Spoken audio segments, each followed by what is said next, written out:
First, choose a piece of equipment that allows for higher external stability. This can be a 2D Smith machine, a safety bar while holding onto something stable with the hands, or another supported system where the weight goes on the shoulders. If you're using a Smith machine, make sure it's a true two-dimensional track that only moves in one line. Do not use one of the newer 3D Smith machines that allow the bar to drift. If your Smith machine has a slight angle to the track, position yourself so that as the bar lowers, it travels down and back, and as the bar rises, it travels up and forward. If you're using a safety bar, make sure you don't lean back with the bar excessively, otherwise the bar will slide off the back.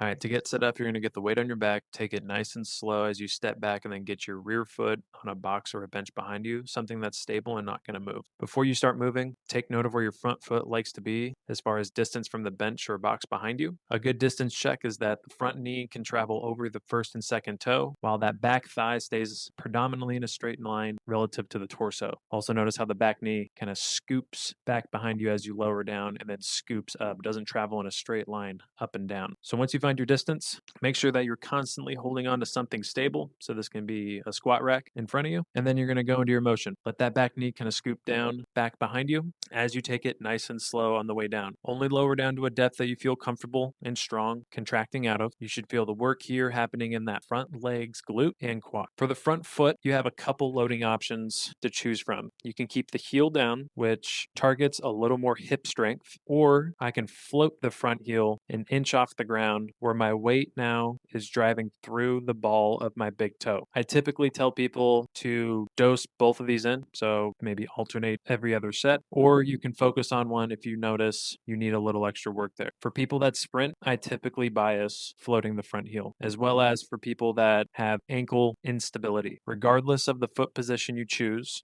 you want to feel like the ball of the big toe is anchored into the ground, as well as the ball of the pinky toe is making flush contact with the ground too. You don't want to let an edge of the foot rise up off the ground. For the hands on the squat rack, those are there for balance only. You don't want to feel like you're driving through the hands in order to lift the weight. So just take a mental note of how hard you're pushing on the squat rack with the hands. So here, take it slow, controlled tempo on the way down, lower down to a depth you feel strong and powerful, contracting out of, controlled tempo on the way up, stay strong, stay stable.